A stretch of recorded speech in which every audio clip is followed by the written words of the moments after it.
everyone, Mah-Dry-Bread here, and a big happy birthday to me. September 22nd was my 33rd birthday, and in celebration, I decided to do something that a fan has been waiting on for a very long time.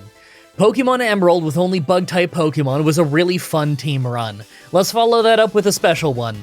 Today's the day that we figure out, would I be able to beat Pokemon Platinum with a team of only one Drifloon?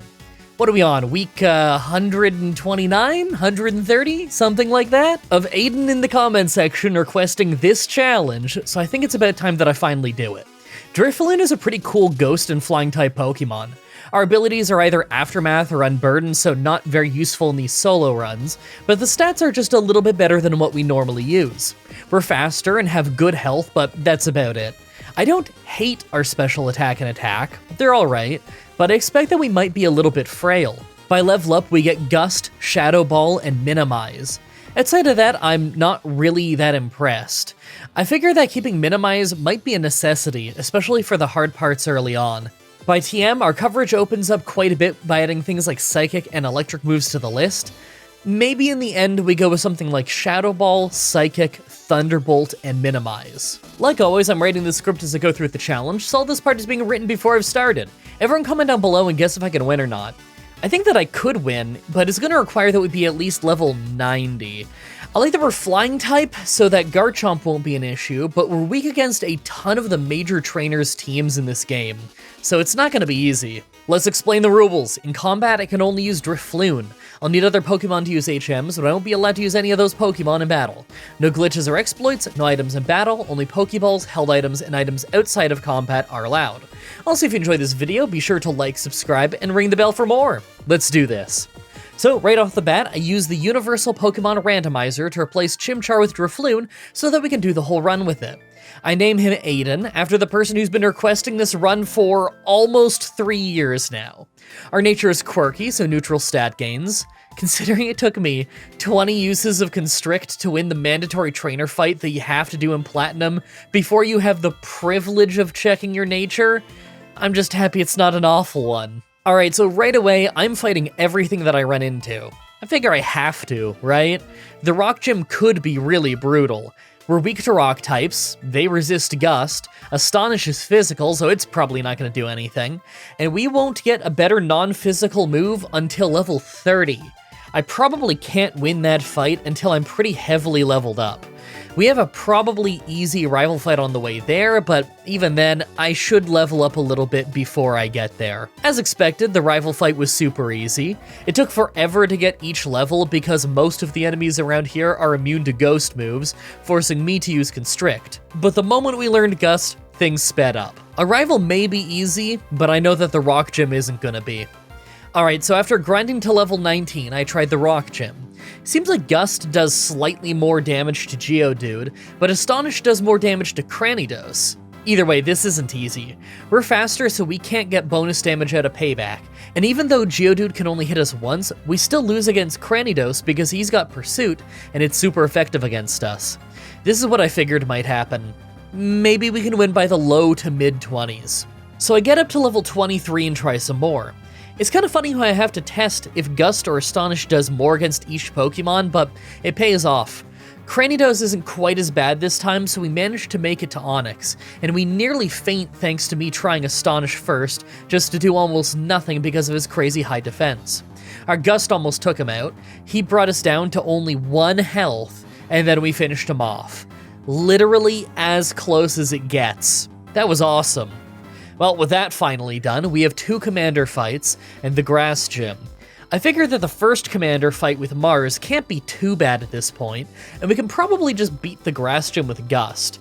I'm a bit worried about Jupiter after that though, just because I remember her Skuntank having some dark moves. I want to say it's Night Slash? That could for sure cause some serious problems if we're not already too strong by the time that we get there. I'm really not looking forward to the Ghost Gym after that, but we'll worry about that when we get there. Alright, so as expected, Mars was pretty easy. We did take some decent damage at the end, but I don't think that we could have fainted unless we got crit. After that is the Grass Gym, and it's mostly a sweep. We did get paralyzed and hurt a bit by the end, but we would have had to have gotten the worst paralysis luck in the world to actually lose that. Alright, I was worried this might happen. So Zubat was easy, but the moment we got to Skuntank, we just got poisoned, then wrecked by Night Slash. I'm gonna have to get a few levels because right now she's looking like a 4-shot, but the berry makes it a 5-shot, and she might even have super potions. I just hope that I don't have to level up too much. So I came back at level 34, and this still takes several tries. I ended up having to resort to Minimize because it just wasn't happening otherwise. But even then, one stray Night Slash can still knock us out. It took 3 tries, but eventually we got this one where the only Night Slash that hit us didn't crit us. So we got the knockout, but man, I didn't feel great about that fight. It coming down to me needing Minimize makes me think that Dark types are going to be a serious issue. Alright, last few fights weren't so bad, but I think things are about to get harder. The Ghost Gym is next, then the Rival, then the Fighting Gym. Now the Fighting Gym I'm not really worried about. I'm iffy on the Rival fight, but the Ghost Gym I think could be a mess. Ghost is super effective against Ghost, and they have the numbers advantage, so I don't think it's going to go very well for us. I'm hoping that maybe we're already strong enough to win with Ominous Wind and Payback, but I think it's more likely that we're going to need to hit level 38 to learn Shadow Ball. Then it might be a sweep. I figure we won't be too far off that level by the time we get there though, so who knows, maybe I don't need to worry. Okay, well, I was wrong to worry. I hit level 38 while going through the gym, then swept the leader. That was super easy. Wow, and the Rival on the way out of town was super easy too. Hey, maybe we're actually getting some smooth sailing. Well, this kind of surprised me. I figured that it would be a really easy gym, but I forgot that the Lucario at the end actually hits pretty hard. I knew that I wouldn't one-shot him since we're not super effective, but he was faster and really messing us up. Sometimes Quick Claw lets us go first, but overall we are slower. Well, I keep fainting, so maybe I need to use Minimize at the start and then try more. Alright, it took a few tries, but eventually I got all 6 Minimizes at the start, and the Machoke never hit me, so we had good health going into the Lucario fight. We can still lose if we get hit much, but the Minimizes paid off and we got a win. I'm worried about the next part of the run though. So we're heading south to another Rival fight right before the Water Gym. Now I'm not too worried about the Rival since it was easy last time, and this one doesn't tend to be too much harder, but after that, I'm worried. We have the Water Gym that's usually pretty hard, then the first Cyrus fight, and although it's typically easy, he's mostly a Dark trainer and we're weak to Dark types. I wish we could get Thunderbolt to help deal with Murkrow, but I can't afford to buy the TM through coins, and the free one isn't until after I have Surf. Then we have another Rival fight in the Steel Gym, and I don't really have high hopes for either of those. That Rival fight can be hard since the starter will be fully evolved, and we straight up have no real answer to the Steel Gym. I think Shadow Ball is the only decent move that we can use that they won't resist, so I guess we're gonna have to use that. Oh wait, never mind. I forgot that Steel does resist Ghost up until something like Gen 6, I wanna say. Oh no, this is gonna be awful. I think I'm gonna have to seriously level up a ton over the course of the next 5 major fights. Let's hope for the best. Alright, well, the Rival outside the Water Gym went well, but not too well. We're almost level 50, and we're coming just short of one-shotting on quite a bit of his team. That actually makes me worried about how the fight with the Rival is gonna go right before the Steel Gym. Alright, the Water Gym was pretty wild. So right off the bat, we crit to one-shot Water Onix. An incredible start, because I was pretty sure I'd lose because of Water Onix hurting us too much. Second is Floatzel, and Quick Claw lets us go first to deal huge damage, but Crunch seriously messed us up in return. We go second on the second round, and I thought Ice Fang was gonna make us faint, but we survived with a Sliver and took him out. Last is Quagsire, and I knew that we couldn't one-shot him, so I thought it was over, but then he missed Rock Tomb, so we took him out. That was straight up the first try. Amazing. So as expected, we got crushed by Cyrus. Every move he did was doing a ton of damage, and we just have Gust to rely on, because his team resists Shadow Ball and Payback. I'm like 99% sure I've maxed out our effort values, but I'll buy a few vitamins to find out, grind a little bit more if it's not maxed out, and keep trying this fight. I think we have to be something like level 55 or 60 before we can win though.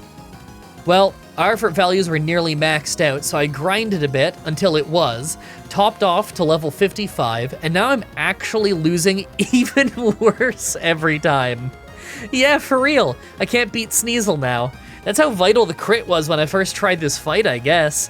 Maybe I was underselling it when I thought that I'd be able to handle this by level 60. I might need to be higher than even that. We will try 60 though.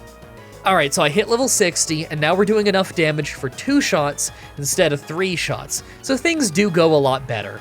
Screech hit us at the start, so Murkrow ended up doing a ton of damage, but last was Golbat, and we hardly survived its bite so we could win. But man, that was brutal. I'm just thinking about how brutal this fight's gonna be the next 2 times I have to fight Cyrus. Alright, the next rival fight was actually really easy, so at least we had an easy time getting to the Steel Gym. But man, with them resisting all of our moves, I think it's gonna be awful. Wish me luck. So I tried the Steel Gym a few times, and although I do often get past Magneton, we never get past Bastiodon. It's funny, I kinda thought Bastiodon wouldn't be one of the hard ones to get past, since it's mostly just super tanky, and it's the only one where I can just Thunderbolt to get around it resisting moves, but even with a crit, we can't do it yet. This might really take a while. Next, I try a bunch at level 65, and sometimes it actually goes pretty well just depending on what moves they do.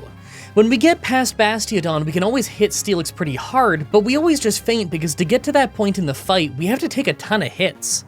I'm pretty confident that I could win at level 70 though. Alright, level 70, and this took several tries because it's really all up to Bastiodon and what he does. At first, it was harder at this level because something about his AI changed, and now he just uses Stone Edge every single turn, and that thing crits a lot. If he just hits normally every turn with it, then we can't beat him. But on the first try at level 70, where he finally missed, and he didn't crit us after, we took him out and had enough health to survive Steelix. This is such a high level though. I'm worried about how we're gonna beat the run if we need to be level 70 just for the 6th gym. Okay. Everything from this point on is just gonna be awful. I don't see any way around it. We have the Ice Gym, 2 Cyrus fights, and the Electric Gym. Considering we're weak against Ice, Dark, and Electric, this is probably gonna go very poorly. I mean, in what world could it not go horribly, right? On the bright side, we have super effective moves against some of Candace's team, and I'm pretty sure that we're super effective against a decent chunk of Cyrus's team too, but not enough to make me think that it's gonna be a sweep or anything. Then for the Electric Gym, I just have no idea. Maybe I'll want Return by then instead of Minimize just for the sheer damage, but who knows. I should probably double check my attack and special attack when I get closer, because Shadow Ball will probably end up being stronger either way. I'll make sure to grab a spell tag on my way to the Ice Gym for more power out of the Shadow Ball, and I'll grab the TM for Psychic on my way to Cyrus.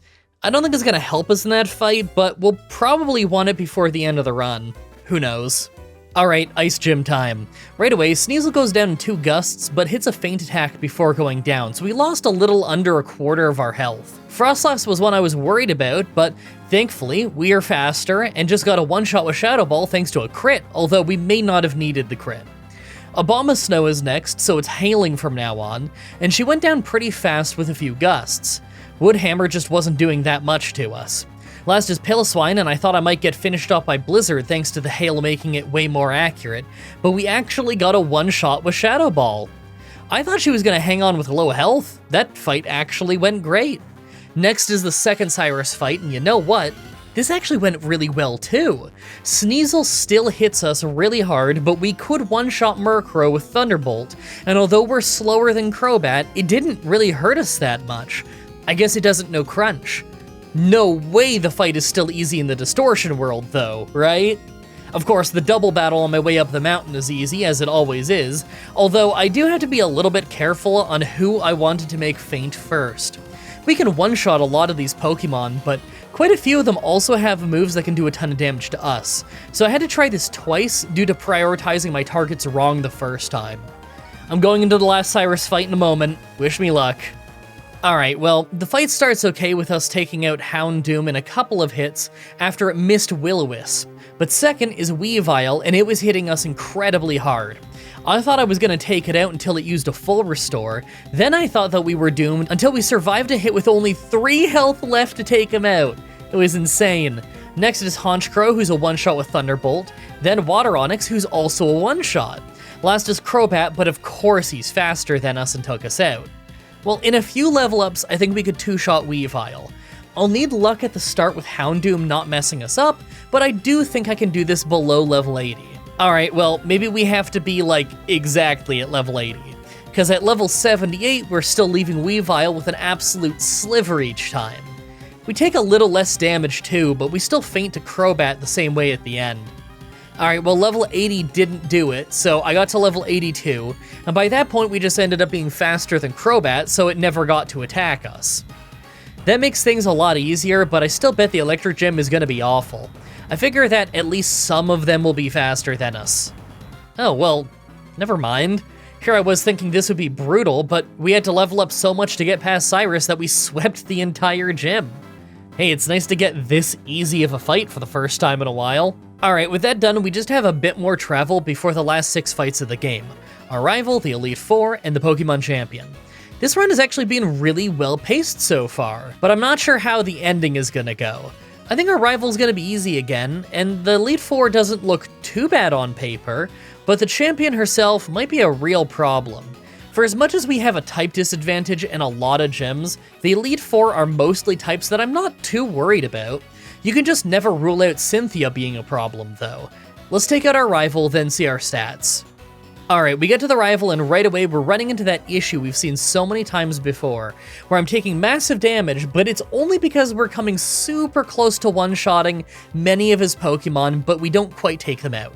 Because of that, we don't have enough health to survive the ever-tanky Snorlax. I bet in just a few levels we could score a few one-shots and get to Snorlax with full health though, so I'm just gonna do that. So I got up to level 88 and tried again, this time sweeping our whole way to Snorlax. At first it was looking bad because 3 Thunderbolts took him down to a sliver and then he used Rest. We actually lost half of our health at that point, so I thought that we might not be able to beat him yet, but thanks to a critical Thunderbolt, we took him down soon after. Last is Rapidash, but we took it out quickly. Now that we're the Elite Four, let's take a look at our stats. Well, the stats aren't too amazing, other than our very high health, and our moveset is a little underwhelming with Gust still being our best flying move, but I don't hate our chances. Yeah, we're a very high level, and I don't have much more room to get stronger, but I also don't really think that we'll need to. I'm confident that we'll need to be level 100 to win, but I am also kind of confident that we can win. Make your final guesses on if we can win this or not. Let's do this. First is Bug Trainer Aaron. First is Yanmega, who's a one-shot with Gust, and second is Drapion. Gust did less damage than I wanted, but his Ice Fang did way less damage, so I wasn't too worried. The second Ice Fang ended up freezing me, but thankfully we thawed out right away and took him out. Scizor was a 2-shot, and he hit us with Night Slash, so we were on really low health. But next is Vespiquen, who's a 1-shot. Last is Heracross, and he's double weak to Gust, so this fight was an easy first try. Second is Ground Trainer Bertha. Whiscash is a 1-shot, and second is Golem, who was also a 1-shot. Great start. Rhyperior was nearly a 1-shot, but has survived with a sliver to hit an incredibly weak Megahorn, then we finished it off. Gliscor survived with a sliver and hit Thunderfang, then healed up, but we got 2 free hits in to take him out. Hippowdon was last, and although it was a 2-shot, it nearly took us out with Stone Edge in the process. Still not bad. Third is Fire Trainer Flint. So this starts great with Houndoom just making it sunny as we took him out, but second is Magmortar, and he hits us incredibly hard with Flamethrower thanks to the harsh sun. We can 2-shot him, but we just go down to Infernape using Flare Blitz. It crit this time, but it doesn't need to. The harsh sun powers it up so much. I think I probably could win this with a lot more reliability at just a few levels higher, so I'm not too worried. Alright, so I got to level 93, and now Magmortar is just a 1-shot thanks to a crit, so things go way better. Infernape still does insane damage with Flare Blitz, but we have the health to survive this time, so he knocks himself out. And Flareon just missed Overheat and used a full restore. Super easy. Last is Rapidash, but he's a 1-shot with Shadow Ball. Fourth is Psychic Trainer Lucian. Right away, Mr. Mime is a 1-shot with Shadow Ball, and so is the Espeon right after. Gallade was harder though. Gus didn't 1-shot it, so we got hit by Stone Edge, and thanks to his berry, he got to hit us with it twice before we could take him down. It's brutal. Bronzong is next, but of course it was too tanky to 1-shot, so it finished us off. I bet in a few levels we could 2-shot Gallade for sure. Well, level 97 and we still don't get our 2-shot because of that berry. We survive with a bit more health than before, but we still just always faint to Gyro Ball on Bronzong. There's no way that I can't win this until Stone Edge misses. I'm gonna get to level 100 and keep trying. Well, this isn't what I expected. We still aren't in range for a 2-shot on Gallade thanks to the berry, but Stone Edge missed, so we got hurt way less anyway, and now Bronzong is a 1-shot thanks to the extra special attack. Last is Alakazam, who's a one-shot, which means that even if both Stone Edges hit, we still would have won the fight thanks to being able to one-shot Bronzong. I love how the move only missed once it didn't matter anymore. Finally, the Pokemon champion Cynthia. So right away, we crit Shadow Ball for a one-shot on Spiritomb, great start. Second is Melodic though, and we nearly one-shot with Thunderbolt, just to get hit by Mirror Coat to lose most of our health. That's pretty bad. She heals and we take her out, but we have almost no health left. After that is Togekiss, who we can't one-shot and finishes us off. Okay, well, I don't have physical moves to attack Melodic with right now, and Mirror Coat only works with special attacks. Maybe I should replace Gust. I don't think I'm gonna need it anymore. Okay, this is getting really bad. So over and over, I keep not one-shotting Spiritomb now. I guess I really needed that crit. We end up taking way more damage because of it, and you can't rely on Melodic using Mirror Coat and thus not hitting us. I don't know if she cheats and reads my inputs before picking her move, but it seems that she uses Mirror Coat every time I try a special attack, but knows not to use it when I'm using Return. We can get to Lucaria now, but we don't even come close to surviving it, as we only even got to it by a fluke. I think my last chance to win this is using Minimize early in the fight, but it seems like most of our team has super effective moves against us. I think this might actually be a loss, but I'm gonna try a handful of times with Minimize, and we'll just see what happens. Alright, so at the start, we can only survive 2 Dark Pulses, a third is gonna make us faint. In 8 tries, this is the farthest I got. 3 Minimizes with 1 move missing, we take out Spiritomb with a lucky crit, then we instantly faint to a random Surf from Melodic, because even mildly strong moves can take us out now, and 3 Minimizes is really not enough to luck my way through the entire fight. Look, it's tragic to lose so close to the end, but I'm happy that I made it this far. If there's any time I don't mind getting brick-walled, it's at the final fight, because at least we got to do the whole journey, and isn't that the most fun part? Man, it feels good to finally get that one done. That one's been requested for super long. I get the feeling that Aiden's probably going to be pretty happy about it. And I like using Drifloon, because Drifloon is just a really interesting and fun Pokemon. I really hope you guys like that run. The next Pokemon challenge should be up next week on Saturday like usual, with one that you guys picked on Patreon.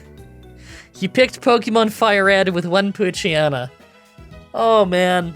I don't know if you watched the Poochyena Emerald run, but that is an abysmally weak Pokemon. Its base stats are only 20 higher than Magikarp.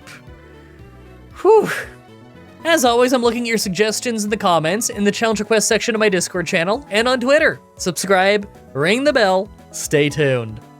Outro time. I'm still just buzzing and happy that I got the credits working finally. It still doesn't work the best. In fact, now that I've rendered it out, you're obviously hearing the voiceover after the previous render of the previous video, but before this one has rendered, because I can't render something and then do a voiceover for it. It did take a lot longer to render. The credits fix, it worked. It worked. There was functional credits. The video should have taken 7 minutes to render. It took something like 30 or 35 to render because of the credits. Like literally, you can watch the little preview on the render, and as soon as it hits the credits, it goes from rendering really fast to rendering really, really, really slow. But that's not the end of the world. Like, that's only a half an hour, and the extra work I gotta put into actually like getting the credits in there every single week is maybe like 10 minutes. So 10 extra minutes of work and like 20 to 30 extra minutes of render time, that's not a big deal at all. That's not gonna really delay the video coming out or anything, and that doesn't really get in the way of my workflow or anything, so I think we found a really good solution. I've had a lot of comments from people saying, hey, I watch these YouTubers, and their solution to this problem is that they just have like screens, Photoshop picture screens of all of the names, or at least like a collection of names, and then they fade from one picture to the next picture to the next picture to get all the names. Here's the thing, guys. Just that first credit sequence was 497 names. Now, that was the credit sequence from when I first compiled it, which means it's out of date. There's more names now, and I'm gonna have to recompile it for this credit sequence, but I can get alphabetical, which is pretty cool. Anyway, It's way too many names for that solution. That would not make any sense. It would be unbelievably impractical, and to actually, like, get all those names on the graphic, and then to make a graphic for each one, to, like, you know, how many names can I fit on screen, and then I gotta do the next graphic, next graphic, next graphic to fit them all. It would literally take hours every single week to do that. It would look bad. Like, it wouldn't work on any level, really. There's too many names. You gotta understand, I don't run my Patreon like most people do. Most people don't have a $1 tier on their Patreon. So I have way more patrons than a lot of other people, and way more memberships than a lot of other people because I have a $1 tier. Most people don't do a $1 tier because you make basically no money off of it. But you do make a tiny, tiny bit of money off of it. Like, on the $1 tier on YouTube gets me less than $1. You know, it gets me like 70 cents. I don't know if you just heard Rocky meowing or not, but he came in to say hello. He wants to contribute to the voiceover, I guess. Most people don't do a $1 tier because it makes you so little money, but I do have a $1 tier specifically for the credits. So if you donate anything, you're in the credits, because I feel like I should be thanking everybody who donates, even if it's just a little bit of money. I think that that's fair, but that also means I have to have a ridiculously big credit sequence with a lot of names. Thankfully, the magic of having the credit sequence be an actual rolling credit sequence and not just pictures fading in and out is it's really easy for me to make sure that the credits are as fast or as slow as they need to be. All I do is I drag the credits on the timeline to be the size of my outro bit, however long it is that week, and the program will figure out how fast it needs to be for me. It's gonna do that on its own. That's automated. So I don't need to do that step at all. That is gonna massively, massively speed things up. Anyway, that's enough rambling for me. I have so much work to do. I'm recording this voiceover on September 12th, which means it's obviously not my birthday yet. My birthday is on the 22nd of September, but you're watching this after my birthday, unless you are on a membership of $3 or above, or on my Patreon for $3 or above, in which case, you're seeing this video early. You may even be seeing this video on September 12th, since I think I can get this whole thing edited today.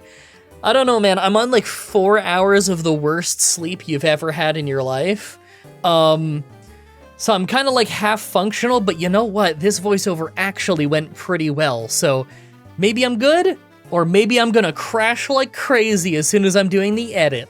Who knows? Thank you everybody so much for watching, and until next time, have a nice day. Oh, also, $50 supporter shoutout. I'm so bad at this. I almost forgot again. Sorry, I'm so new to this. Thank you again so much for the support. Jacob Busby, Javid Khusro, Dan Sorrell, and Grayson Fitz. Very much appreciated, guys. Sorry.